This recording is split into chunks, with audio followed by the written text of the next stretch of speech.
بسم اللہ الرحمن الرحیم۔ شروع اللہ کے نام سے جو بڑا مہربان نہایت رحم والا ہے۔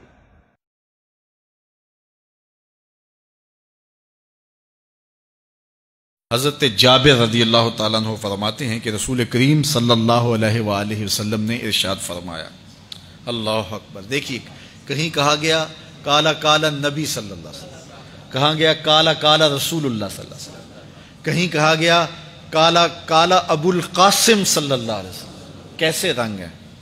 حضرت عائشہ بھی روایت کرتی ہیں حضور کی حدیث، تو کبھی نہیں کہتی کہ کالا کالا زوجی، میرے شوہر نے کہا، وہ بھی کہتے ہیں کالا کالا رسول اللہ، میرے رسول نے کہا۔ حضرت عباس روایت کرتے ہیں تو کبھی نہیں کہتے کہ میرے بھتیجے نے کہا، وہ بھی کہتے ہیں کالا کالا رسول اللہ صلی اللہ علیہ وسلم۔ اللہ اکبر۔ حضرت علی روایت کرتے ہیں، حضرت علی حضور کے بھائی لگتے ہیں نا، تو کبھی نہیں کہتے کالا کالا اخی، میرے بھائی نے کہا، وہ بھی کہتے ہیں کالا کالا رسول اللہ صلی اللہ علیہ وسلم۔ اللہ اکبر۔ یار رسول کا رشتہ کتنا بڑا رشتہ ہے۔ تو کوئی نہیں کہتا میرے شوہر نے کہا ہے، کوئی نہیں کہتا میرے بھتیجے نے کہا ہے، کوئی نہیں کہتا کہ میرے بھائی نے کہا ہے، سارے کہتے ہیں میرے رسول نے کہا ہے۔ تو یار یہ کتنا بڑا رشتہ ہے، کتنا عظیم رشتہ ہے، تو اس رشتے کے ساتھ فخر ہوتا ہے، ناز ہوتا ہے۔ اللہ اکبر۔ تو یہ کیا کہتے ہیں؟ کالا ابو القاسم، اب یہ کہتے ہیں کالا کالا رسول اللہ صلی اللہ علیہ وسلم۔ رسول کریم صلی اللہ علیہ وسلم نے ارشاد فرمایا، اُرِدَتْ عَلَيَّ النَّارُ، میرے اوپر جہنم کو پیش کیا گیا، میں نے جہنم کا ملاحظہ کیا، تو میں نے وہاں ایک عورت کو دیکھا، اس کی ایک بلی تھی، اس بلی کی وجہ سے اس کو میں نے عذاب میں مبتلا دیکھا۔ کیسے بلی کی وجہ سے اس کو عذاب دیا جا رہا تھا؟ اس نے بلی کو باندھا ہوا تھا، قید کیا ہوا تھا، نہ تو اس کو وہ کوئی دودھ دیتی تھی، کوئی اس کو کھانے کے لیے چیز دیتی تھی، اور نہ ہی اس کو چھوڑتی تھی کہ وہ زمین کے کیڑے مکوڑے کھا کے اپنے پیٹ کی آگ بجھا سکے، یہاں تک کہ وہ بلی بھوک کی وجہ سے مر گئی۔ رسول اللہ فرماتے ہیں بلی کی اس مالکہ کو میں نے جہنم کی آگ میں جلستے ہوئے دیکھا۔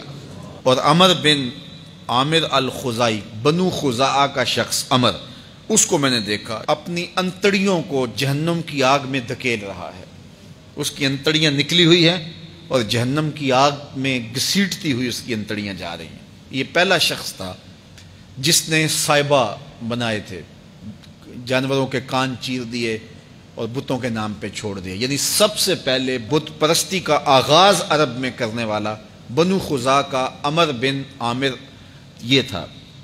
تو اس کو میں نے حضور نے فرمایا دیکھا کہ یہ جہنم کی آگ میں جلس رہا ہے، چونکہ اب جتنے بھی لوگ بت پرستی کریں گے ان سب کا گناہ عمر بن عامر کے نامہ اعمال میں درج ہوگا، ان کو بھی گناہ ملے گا جو بت پرستی کرتے ہیں۔ اور چونکہ ایجاد اس نے کیے تھے، بت اس نے بنائے تھے، تراشے اس نے تھے، پھر اس کے بعد اس نے جانور بتوں کے نام پہ چھوڑے تھے، چڑھاوے چڑھانے کا انداز اختیار کیا تھا، لہٰذا اس کو جو ہے وہ گناہ پہنچتا رہے گا۔ تو کہا میں نے اس کو عذاب میں مبتلا دیکھا۔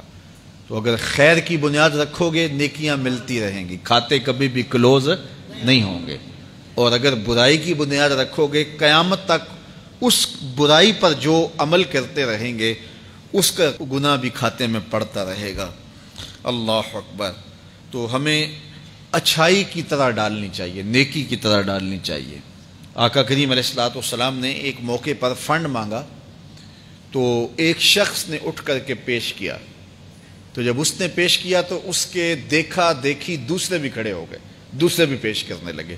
بعض کا سارے خاموش ہوتے ہیں، کوئی ہمت نہیں کرتا، تو ایک کھڑا ہوا تو اس کو دیکھ کے دوسرے بھی کھڑے ہو گئے۔ تب حضور نے فرمایا تھا من سنّا فی الاسلام سنتاً حسنۃ فلہ اجرھا، جس نے اسلام میں کوئی اچھا طریقہ رائج کیا اس کو اس کا اجر ملے گا، اور پھر اس کی دیکھا دیکھی جس نے بھی کوئی اچھا کام کیا اس کا اجر بھی اس کے اجر کی کمی کے بغیر اس کے کھاتے میں بھی داخل ہوتا رہے۔ اس لیے نیک، اور میں کئی لوگوں کو جانتا ہوں کہ جو جمعۃ المبارک کے اجتماع میں، پیر کے اجتماع میں لوگوں کو لے کے آتے رہے، کسی وجہ سے وہ خود نہیں آتے لیکن جن کو لے کے آتے رہے وہ اب بھی آ رہے ہیں، تو وہ اگرچہ نہیں آ رہے اور کچھ فوت بھی ہو گئے ہیں، تو جو جن کو لے کر آئے ان کے کھاتے